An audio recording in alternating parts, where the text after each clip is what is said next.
why it is lovely, because finally we get to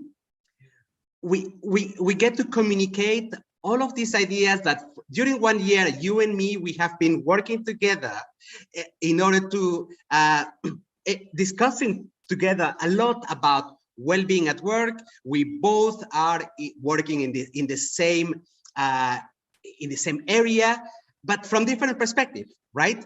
One of the areas is to understand how do we get real data to understand what is going on at work, because at the end, many organizations are having the same challenge.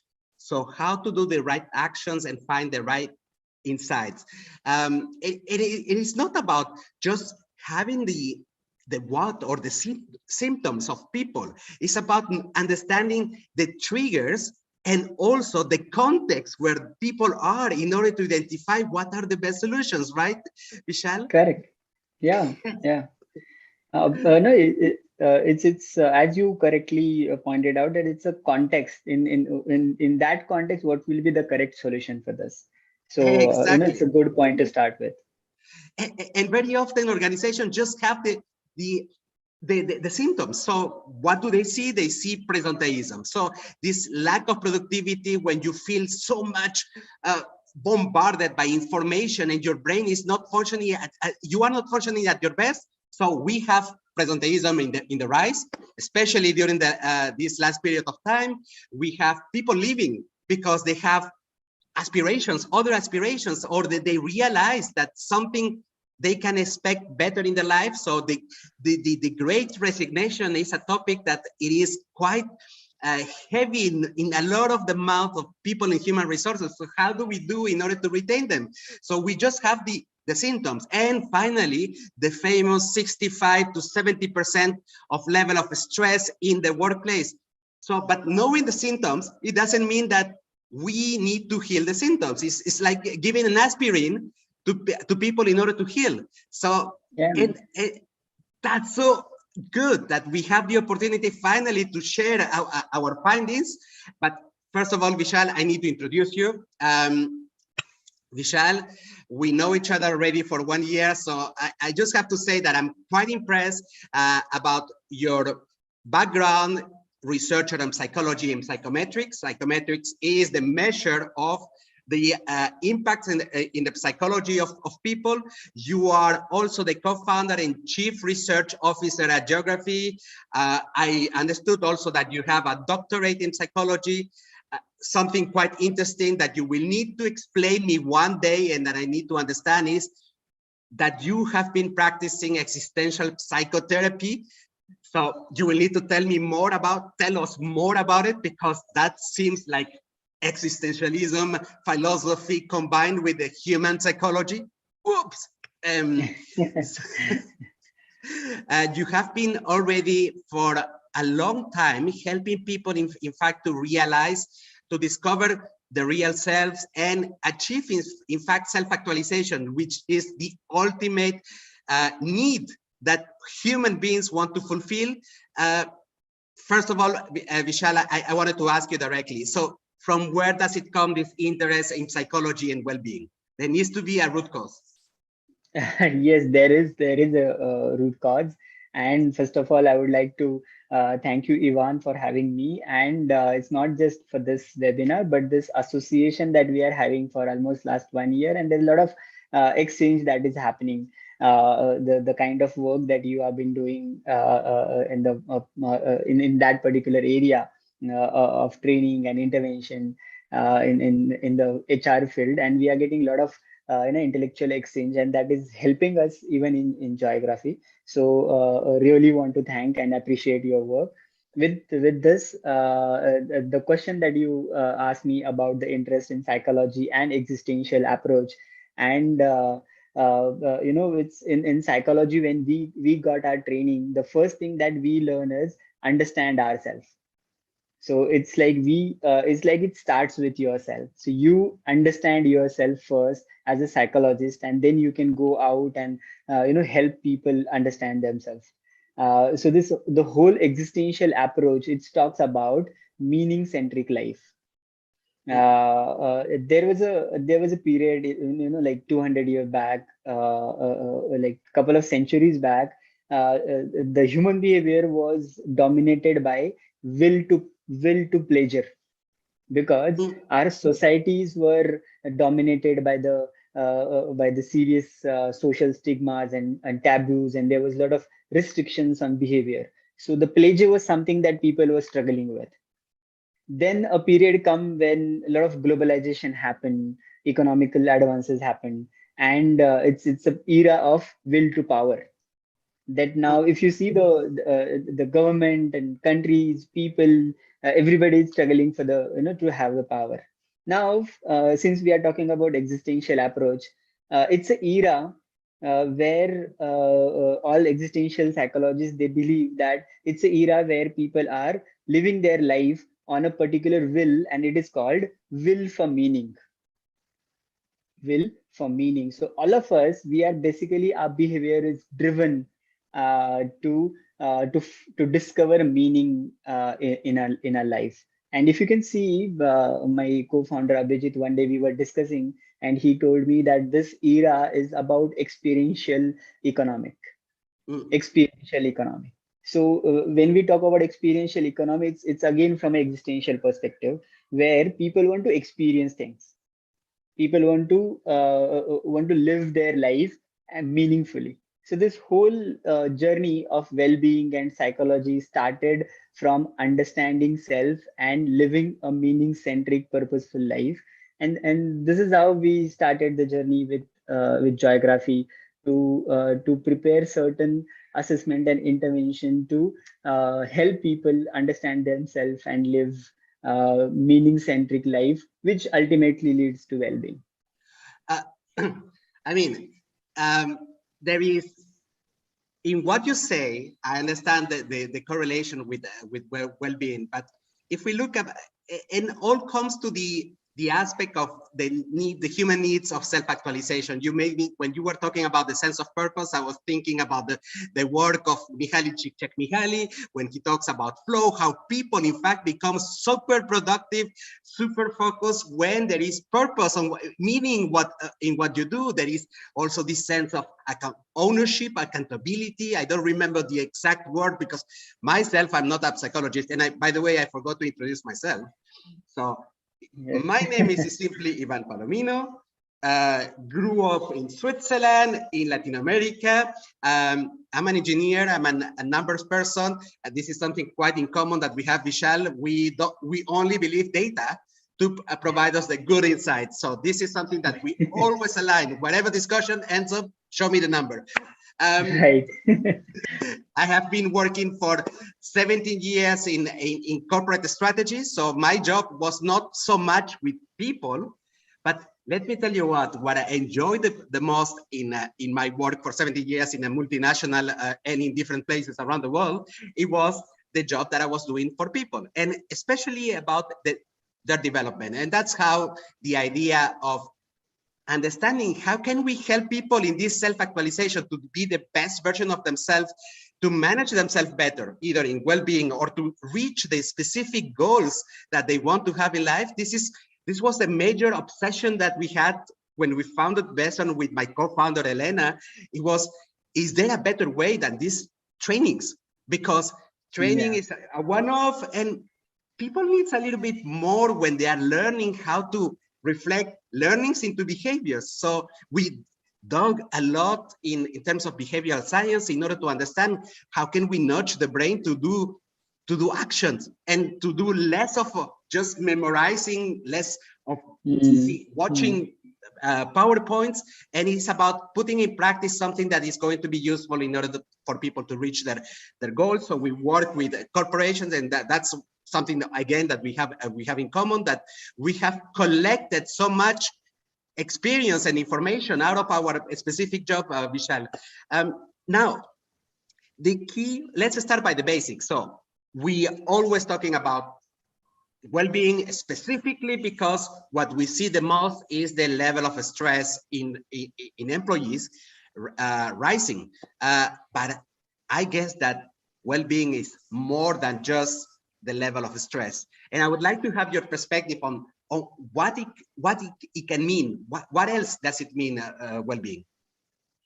A very good point to begin with, Ivan. Because stress, my doctoral dissertation is also on stress and positive psychology. And when we studied stress, stress is something which is inevitable. We cannot, there's no option. The stress is going to be there. We are in the era of stress. Stress, which is, from multiple, basically we are bombarded with the event and things that are stressful on us. So stress is there. We cannot, we cannot run away from it. Now, managing stress is again something that we need to understand first. But point aside about stress, people mistakenly consider that stress management is something that is, dealing with well-being. So stress is one element of our life, and stress is not always bad. Stress is not always bad. We can call it as a good stress and bad stress. So it can be a distress. Unless you have certain amount of stress, you cannot perform. Yeah, exactly. So we only perform under the stress, but that stress has to be till a optimum level. When that level crossed, it's become a distress, and then it hampers performance. So we need to understand. So stress is inevitable, and understanding the amount of stress that you can carry will always help to perform. So stress is not bad. It's good to have stress. It has to be a certain level. Now, about well-being, it is oversimplified concept. Why it is oversimplified? Because people mistakenly consider it as happiness.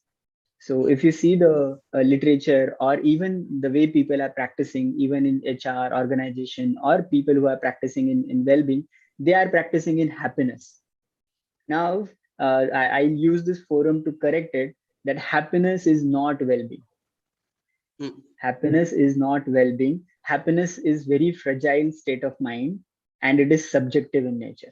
So happiness for you can be something else, and happiness for me can be something else. So we need to first understand, when we talk about well-being, it's not happiness. It can be one element of it. Why people mistakenly link it with stress management? Because people consider well-being as mental health. Well-being as something that if somebody is going through a spell of depression, or under the anxiety, people feel like you need to consider your well-being. Those are something which are clinical symptoms, clinical issues, and they need to be treated with a clinical expert, a clinical psychologist. Well-being is something which we need to deal with in our day-to-day life. There are three concepts to simplify it: feeling good, having good, and doing well. So feeling well, having well, and doing well. So well-being it's not only about feeling well. So happiness is about feeling well. So, you can feel well, not necessarily you will be doing well. So to call something well-being, you need to also do well.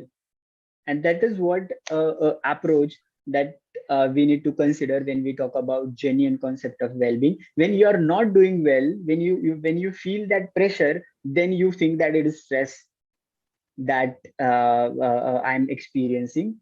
From an existential perspective, it is called a concept that Viktor Frankl has coined, and it is called existential vacuum. Exact. That's a good reference. I love it. So existential vacuum is something that you deliberately try to find out something interesting, something meaningful. When you don't find something meaningful, you try to fill that vacuum with something which is entertaining. Something which is entertaining, and that is why Viktor Frankl, in one of his book, has mentioned that entire world is going through a pandemic called called existential emptiness. Mm. So it's existential emptiness that all of us are feeling, and that's why we feel pressurized. Mm. When you are talking, Vishal, I just have to say it always relates to the to the to the aim of having a purpose on what you do, right? It's either on what you do at work, or either what you do, what is the meaning of what you do in your overall in your life. But what really has struck me, and I think it goes beyond the pandemic, even beyond the WHO saying that anxiety, stress is the pandemic of the century. How does it come that only today the well-being is in the mouth of most of the corporations? It has also shifted, in fact, a lot the perception of human resources, because human resources during the pandemic has been kind of the voice of all these silent employees who don't dare to speak up because they are afraid, and simply because they feel like they're going to be penalized if they are sick, because that's Correct. how by the definition of well-being, in fact, we are saying you are responsible of managing your stress. It is your fault. And we, in fact, remove a little bit of the responsibility of the context of the culture surrounding the individual. Now, according to you, why after, I mean, well-being, we have discussed it in the 20th century, during the hippie area, then there was the rise of positive psychology, where people were thinking about less of a sickness, but more about having, how do we help people to flourish instead of just saying you're feeling bad with yourself. So how comes that today in this era, now everybody has started to worry about it, about well-being? This is not like nobody is away from it. All of us, we have experience, the experience of pressure of always being happy, always being doing something, always being doing something well, doing something good. There can be time where you can feel low, you can feel down, you can feel bad, and the way good positive feelings are part of our life, negative feelings, negative emotions are also part of our life. The culture, the practice that we are bombarded right from our childhood, that you should not cry, you should not feel low, you should not feel bad, you should always be happy, you should always be active. From childhood, people, children are bombarded, children are inculcated these kind of learning that you should be always happy. Same goes at the workplace. You should be always performing, you should be always taking care of yourself, you should be always following the unsaid rule of doing things which are desirable in nature. We are not, we are human beings, we are not robots. And the way we have positive side, we also have downside and negative side of our emotion. At workplaces, because of pandemic, we realize the reality and shortness of life. When we are forced to sit at home, when we are forced to not we are not having access of anything. I know one of my acquaintance got stuck in Dubai almost for 6 months in a hotel room. Yeah. And he realized the importance of life. He realized that the way we have good things, as again I'll go back to the existential approach. Viktor Frankl wrote in one of his book that consider that you have got second chance. Consider the day you are living, it's your second birth that you have got, and this is like the last time you are doing something. I love it. And Vishal, it's almost like people had finally the break that they needed in order to rethink about their lives.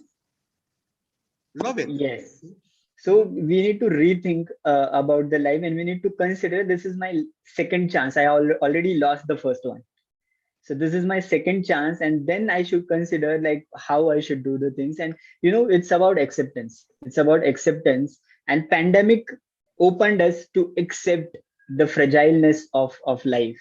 the situation. And now people have started accepting the way those personalities in sports, personalities in fashion, media, Hollywood and Bollywood. These personalities are coming up and accepting their downfalls, accepting their psychological issues, and they're coming out in public and explaining that we are going through this. It is a positive sign that all of us can have these kind of issues, and pandemic got us that give us that opportunity just to accept and work on it. Accept and work on it. And one, there are a lot of good outputs that we have, the data points that we have. On Coursera, there is a course called Science of Wellbeing. It's a free course. It's called Science of Wellbeing. April 2021 till April 2021, 3.38 million people got admitted to this course. The Science of Well-being. And I'll take this opportunity to explain that till now, consider last 50 years, the GDP of, let's take for the example, GDP of United States has tripled over last 50 years. But survey says life satisfaction has remained unchanged. GDP has tripled in last 50 years, but life satisfaction has remained unchanged. One more fact to this is people in US don't rate quality of life much higher than people in Kolkata, India. So across the globe, leaders, CHROs, CEOs, directors of company, they realize that it is not about financial, it is not about always money, it is not about economic, it's something else into it. And that is why that is why now people are talking about well-being. Vishal, so basically you remind me of this famous study where there was an analysis of the correlation between money and happiness. And in fact, until I think it was done in the US, until there is one data point where money is not directly correlated to the level of happiness. So when you don't have enough money, really it influences your happiness because you don't have enough in order to cover your basic needs of survival. But when after reaching that point, the correlation is not linear anymore, it is plateauing. So I think that it was $75,000. After $75,000 in the US, you are not more happy. The second comment that I have to say about what you say, it is that it looks like we have started talking about well-being, not because corporates started caring about it.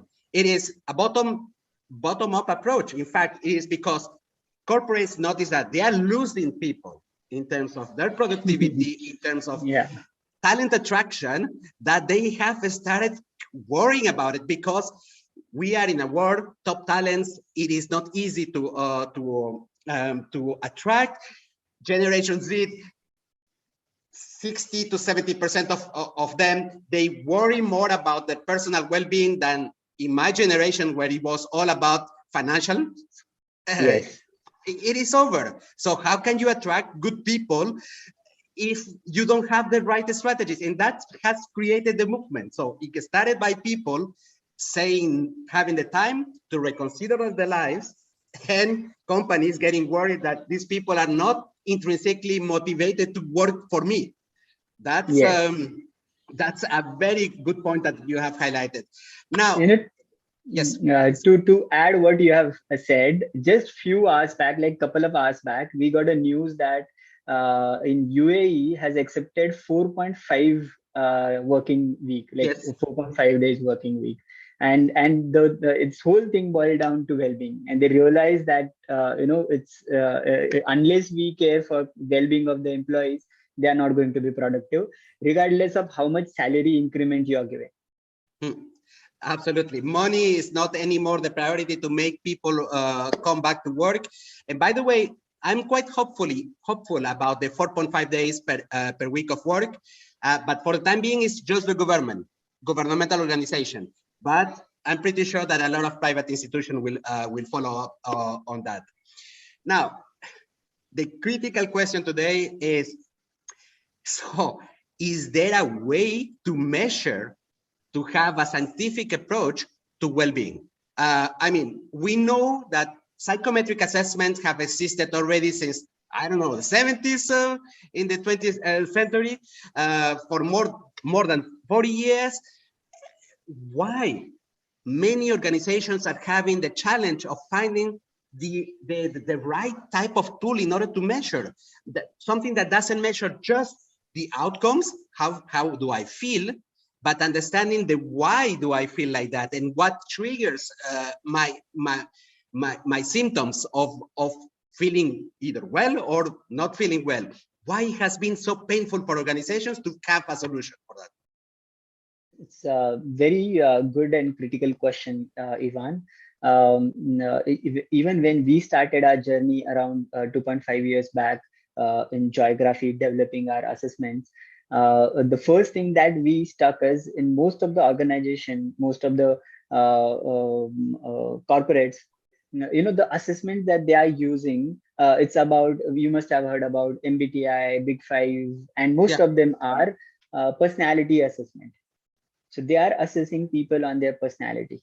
Now, well-being is not only about personality. Personality is a small part. Personality, we cannot ignore the role of personality in well-being. Yes, personality is there. It's a small part of well-being. But well-being is very broad and multifaceted concept. When I say multifaceted concept, there are three angles to well-being. We have subjective well-being, we have objective well-being, and we have psychological well-being. So subjective well-being is about happiness, that people are feeling good aspect. Objective well-being is about our own Amartya Sen. He won the Nobel Prize on the behavioral economics, and his main research was on well-being. It must be surprising for our audience that he being an economist, the research, the Nobel that he won is on behavioral economics, and which is related to well-being. And he talked about the functionality that is possible in a given infrastructure. So goods and infrastructure that are required to make your life easier to achieve the well-being. So this is one aspect. And last aspect is your psychological functionality. So the personal growth, the lifespan development, and positive mental health. We don't assess these things into typical conventional psychometric assessment which are there currently in use, and almost now it's almost like half of the century that we are being using it. They are good for recruitment, but we cannot ensure the requirement that people have for their well-being. Since human beings are unique and special, you and me are different. So the things that required for me to achieve my well-being may differ from things that you are looking for. And for this particular reason, we need to include different aspect of well-being. In that, what we have done in geography well-being assessment, it's a multifaceted approach where we have talked about the behavioral aspect of well-being, the conventional personality traits. We have talked about the objectivity of well-being in terms of feeling happy, in terms of what kind of infrastructure requirement you are looking for. And important aspect that we have considered in well-being is we should not ignore the personal growth model. That for every individual, what all my growth needs are. So those personal growth functionality processes should be there in assessment, which were not there. You go and check all the available assessment which are there in the area of well-being, and you will not find these kind of approach. I need to take a name of a very senior researcher in the field of well-being. Her name is Carol Riff. She established a model of psychological well-being where a concept of psychological functioning, a positive psychological functioning. It's not about your trait, it's not about your personality, it's about your positive functioning that we should be assessing.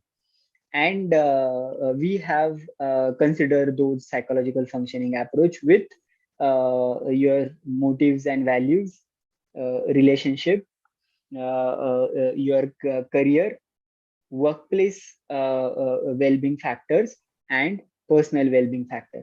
So this is like a complete process, complete human functionality, a area that evolves around our life. And this is why these assessment are process oriented assessment. They are not trade based typical assessment of personality, and that's why they are not there in the practice. And the path breaking work that we are publishing now in reputed journals, that we have done by including these aspects in the geography assessment. Wow. So because humans, we have become a little bit more complex in the race of the psychological aspects, or fulfilling the psychological aspects have become more important. And also kind of, I don't know if I can call it this transcendental aspect, it has become more important. Yes. Until now, in fact, psychometrics were not considering all the different aspects, all the different dimensions that makes that you are going to be happy or I am going to be happy. And you raise also a very important, interesting, in fact, point that I was reading also, that culturally, I mean, the good things or the behaviors that we demonstrate when we are not feeling well might be different. And also the solutions might be different. So for instance, if you ask someone to do a practice of, I don't know, to be grateful about the day, it would work for a Western person. But if you do it in South Korea or Japan, the guys are already living in oppression with that formatting, that it will not have an impact.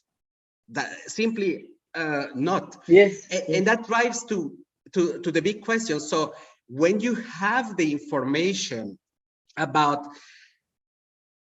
what is not going well, which areas specifically, what are the triggers, what are the contexts, that are influencing the well-being of your organization, then you need to go into the actions.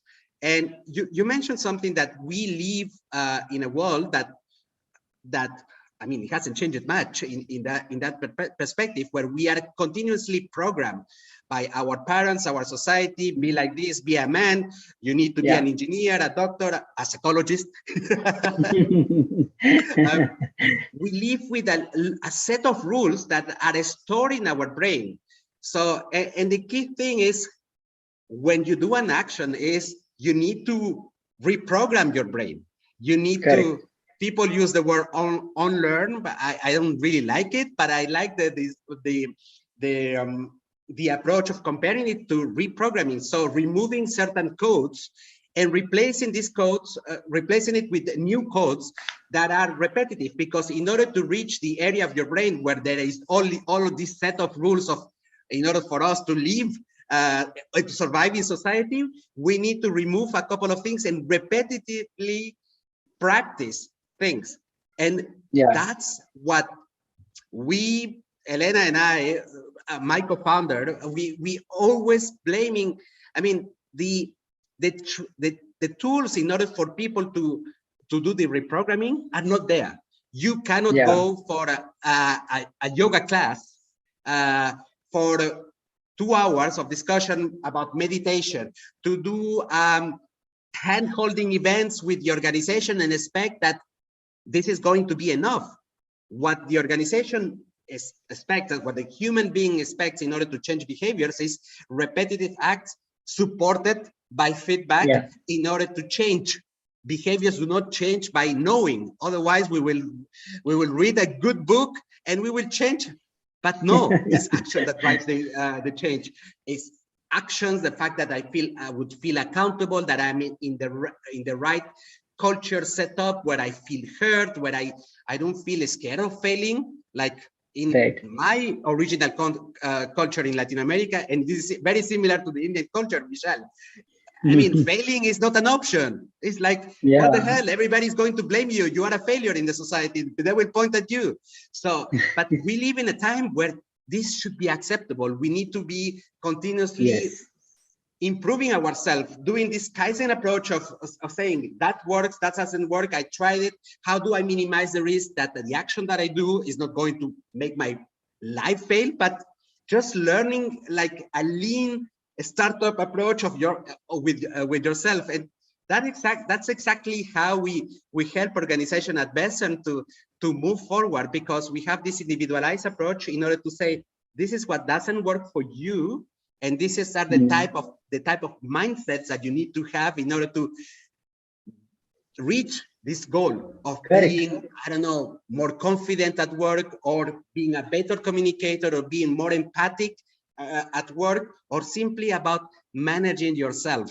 How do you control your life, your stress, your time? How can you change the perspective when you feel stressed because you have a live webinar? It's stressful. And how can you control that?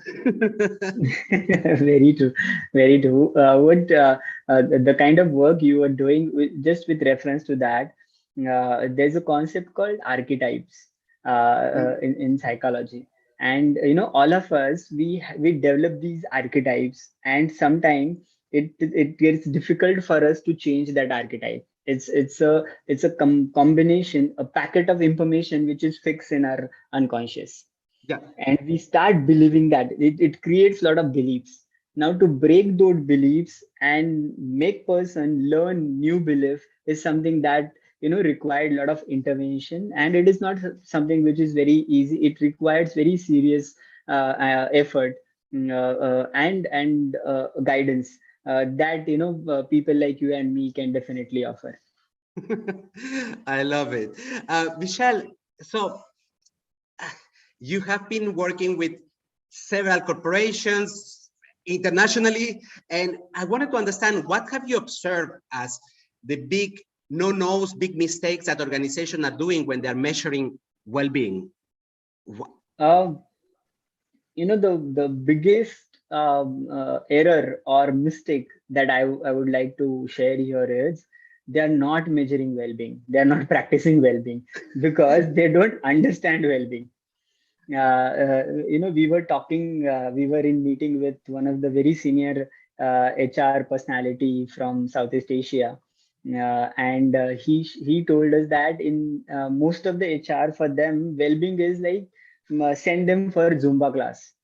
It's a well-being activity, and ask them to do some yoga, or ask them to join some sort of engagement classes. And this is the biggest mistake. And more than that, above that, one particular thing that you can see across the globe that people are doing is asking them to attend some motivational speaker. Some motivational class, some sort of, where you feel in that 1 hour, 1.5 hour, you feel like, this particular session is changing my entire life. And when you go home and you try to use those things in your life, you feel that is not useful. It's something that's good to attend, good to hear, but it's not something that is applicable.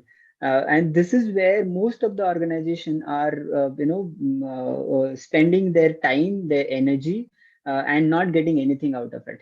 And that is why this big drive of resignation, these kind of news we are now getting, because these all solutions are very temporary. We are trying to treat the symptoms. We are not going into the root cause. In medical practice, what is a century-long debate whether to treat the cause or treat the symptom. If somebody is resigning, or what organizations are doing, they are increasing their pay. They're trying to deal the symptom. They are not going deep down and trying to deal with the cause, the root cause of it. And that is why we need to understand the root cause, and people are not doing it. One very interesting insight that I would like to share is, I was with one of my client, and he experienced a lot of burnout.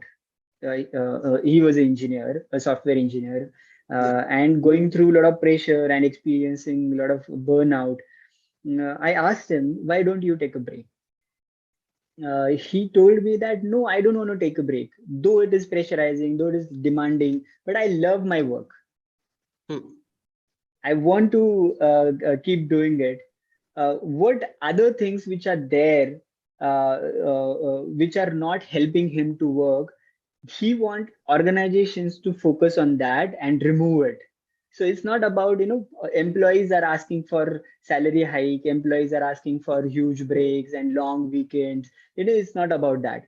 It is about, because genuinely people are, human beings are nice, human beings are motivated, they want to do something good because they are in search of meaning. Yeah. It's not just like you are experiencing burnout and you just need to, take a break and relax for some time, and that burnout will vanish. So organizations are the big time failure into understanding the root cause, that what exactly going wrong. And Hmm. that's why they need to work on the environment, the psychological climate. I'm not talking about the physical climate, I'm not talking about having greenery at workplace. The psychological climate that need to be worked, the cultural issues that need to be worked at the workplace. And I guess this is what biggest mistake most of the organization are doing when it comes to dealing with well-being. You know what? When you were talking about the motivational speaker, I was thinking that like a kid asking you, "I'm hungry," and you give him an ice cream. Yes, they're going to be super happy, but that will not succeed to calm down the hunger. Now, Yeah. and and one of the misconceptions that there is in organization is that when you you explain that the effort in order to support an organization needs to be sustainable, it doesn't mean go and pay expensive trainings given by one of the strategy consultants or whatsoever. You said it, in fact, it's about working about the behavior that needs to be in the cultural environment, and that doesn't cost, because doesn't cost much. It's not even, it's a Yeah. zero cost about changing the behaviors that need to represent the future culture in order to make possible that well-being is really implemented in the organization, because it's not about the yoga, it's not about the inspirational stuff, it's simple things that people want. They don't want extra money, Right. they want to have a thanks, they want an environment of trust. So in order to gain trust, managers, leaders needs to display the right behaviors, in allowing them to take their own initiative instead of telling them do that like this. So how can you make that people are doing things, and they have real engagement? Real engagement is the intrinsic motivation. It's not the Right. extrinsic, which is the money and the speaker and the trip to Thailand. Correct. It is Correct. about understanding the psychology.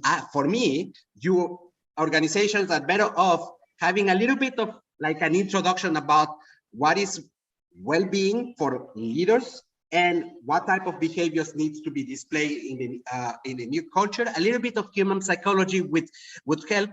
Maybe let's say 3 hours for leaders. Okay, how much would it cost you the 3 hours of a support in order to understand the human psychology versus the expensive $10,000 per hour motivational speakers? Oh, by the way, I found out some prices, so I was like dying afterwards. I should be a motivational speaker instead of working. Yeah.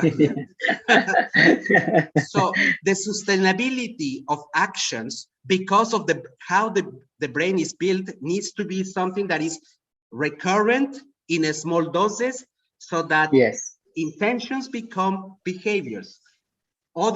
It doesn't exist otherwise. You cannot expect a 2 days workshop about well-being and that people will change. That Correct. has never happened. It is sustainability and a lot of changes driven by leaders showing the right behaviors. The right behaviors is not for the mid managers and below. It starts from the top, because we mime somebody that we respect, we copy and paste, of course. If you tell me something and you are doing something else, then I would see that it is not important for you. And then I will not feel part of our gang, our secret Right. gang that we have created, Michelle. Right. And Ivan, especially the change that has taken place in the work environment, especially in this kind of online and offline, this is blended sort of working environment where some of the employees are working from the office, some of them are from home, in this kind of mixed sort of environment now. Well-being plays very important role, and there's a lot of cultural and even gender plays a lot of role, because for men, working from home is again a different thing. For women, working from home is the, so this blended model need to be discussed, and certain well-being policies need to be established based on insight that we are going to get from the well-being assessment, from the assessment that people will give their insight, and those data points can be utilized and intervention can be planned. These intervention can be behavioral, these intervention can be physical, these intervention can be can be thinking related intervention. But in the blended model of work environment currently we are living into, and there are many pandemics going to come as reported by WHO. So we need to now seriously consider this new blended model of work, and what all well-being issues that we are going to experience in this kind of future environment, and how the well-being solution in terms of assessing it. Because why assessment is important? Because we need to understand what it is. Unless you understand the issue, understanding problem is like solving half of it. We know this saying from our childhood. So unless we understand it, we will be not able to provide solution to it. So especially in this blended sort of working environment, it is very important now to assess it, understand the root cause, and instead of giving solution to the symptom, treating the cause. Then only we can have real well-being, and then we can see the flourishing of employees. And in a way, as Ratan Tata said, development of organization is development of his employee. So when employee get developed, organization is going to develop. Absolutely. But you mentioned that, yes, understanding the root cause is super important, but there is something that I find also quite complementary to what you said, is that we need to be able to measure it. And I think back about Peter Drucker, who was the one who said that you cannot improve what you don't measure. So if you don't have data to see where you stand today, how do you want to know where are you going to be in the future? So you cannot just throw money expecting that one of the initiatives for well-being in the organization is going to stick. There are some that have zero value, and maybe not because they are bad in general, is because they are not the right solution to your organization.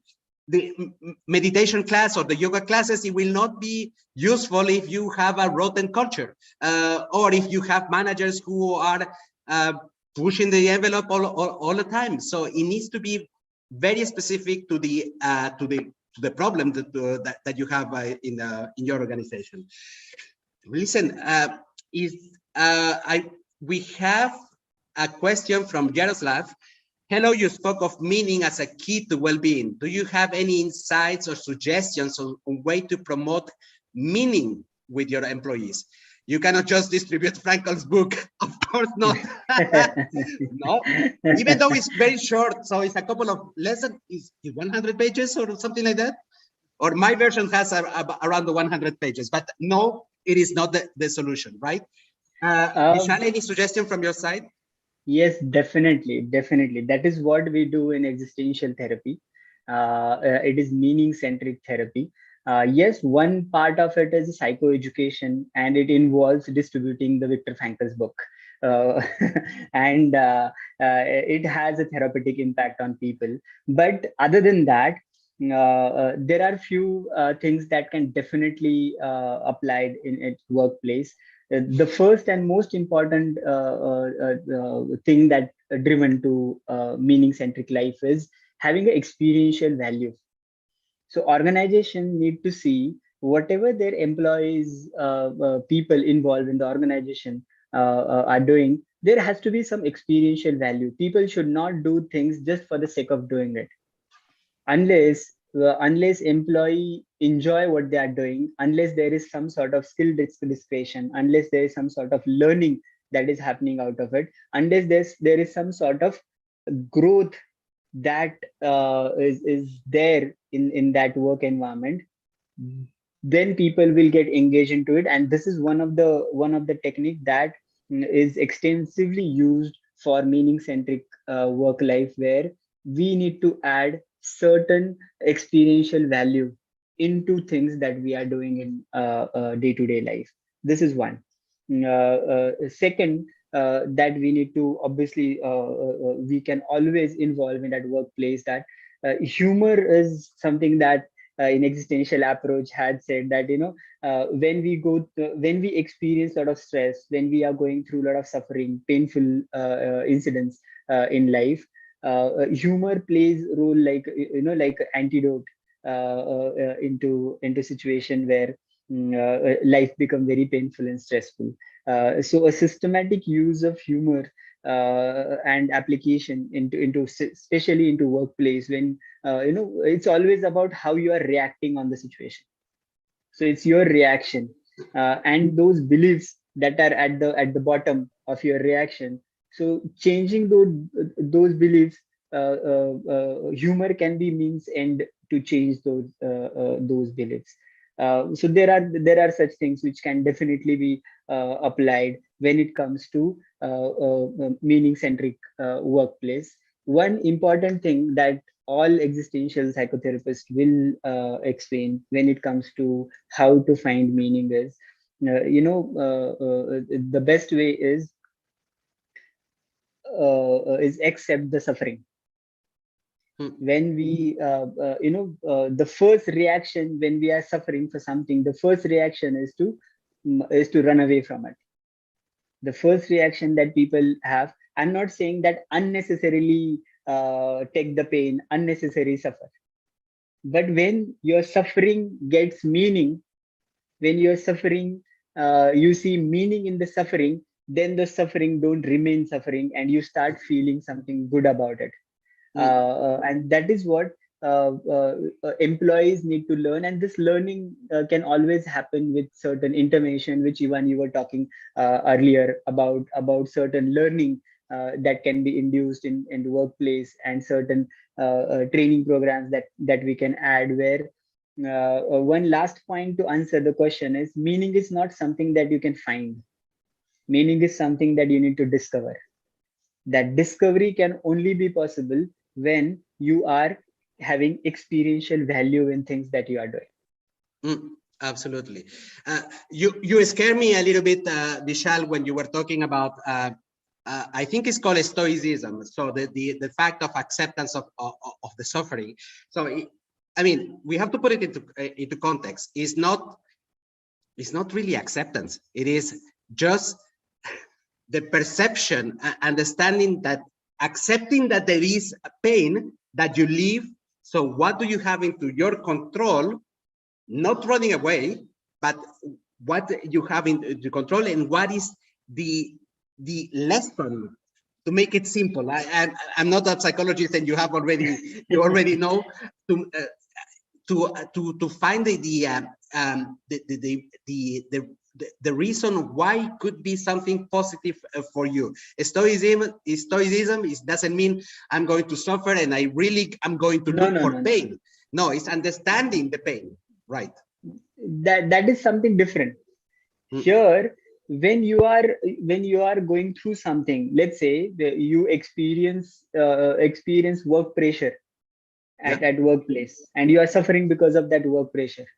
Now you need to find out a brighter side of it, the meaningful side of it, and when that suffering adds meaning, that I'm going to learn something from it, maybe a time management, maybe certain things that I need to plan out, and then when I face it, once I deal with it and then I become somebody new, a new person, a better version of myself, when I face that suffering, come over it. It is not about, many times people can take, get it can be misleading that, unnecessarily take the pain. We are not talking about it. It's not that. So in the coaching language, we will call it reframing, just reframing of, yeah, that would be it. Guys, if you still have questions, that would be awesome if you can share it with us in the chat. In the meanwhile, questions about, so how can we start measuring well-being, how to get insights? So what we wanted to do, because we are doing it, and I, is to offer you the opportunity to try what does it mean, in fact, having real insights around well-being, specifically because most of you come from the HR industry. I saw a couple of names that look quite familiar.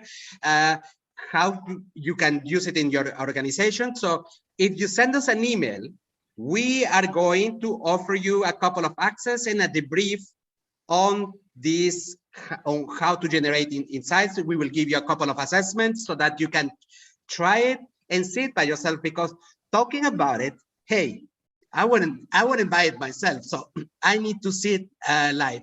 So what you can do is either to send me an email, ivan@besem.co, or Dr. Vishal at vishal@joygraphy.com. So just take your time to capture these emails. And if you just want to have a chit chat to dig a little bit more about how it works, just book us, send us an email, and we can have a chit chat. So it is about free access to the assessments plus a debrief, like kind of the starting actions that you can do with this information that you have. That's a little bit that we felt that this is something that we wanted to offer to the audience today, because this is value, right? Yes. Yes. Great. So for everybody who has joined us, I wanted to thank you very much. We have a little bit of a comment. Thank you. It was very, yeah, Umayma. Thank you, Umayma. Thank you, Yaroslava. So Vishal, as usual, it was really insightful to discuss with you. You really give me, every time that we have a chit chat, we have a little bit of, for me, it's like a good learning. I go with my knowledge side, super satisfied. My self-actualization is super happy, jumping on the floor. Vishal, thank you very much for making the time for me. Thank you, Ivan, for arranging this. It was very good to interact and have this insightful session. Thank you. Thank you. Guys, have an excellent day, and please don't hesitate to send us an email. The other thing that you can do, as I mentioned before, this webinar has been broadcasted in our YouTube channel. You can go to our YouTube channel to rewatch it if you want. You can follow us, because we are publishing like every week about self-development, well-being, a lot of interesting topics that might be useful. And of course, we would love if you can follow us. Thank you very much. Have an excellent day. Prashant, Sarah, it was lovely that you attended. Anna, Beatrice, lovely. Abhijit, oh, brother. Thank you. Have an excellent day. Goodbye. Thank you. Thank you. Bye. Bye-bye.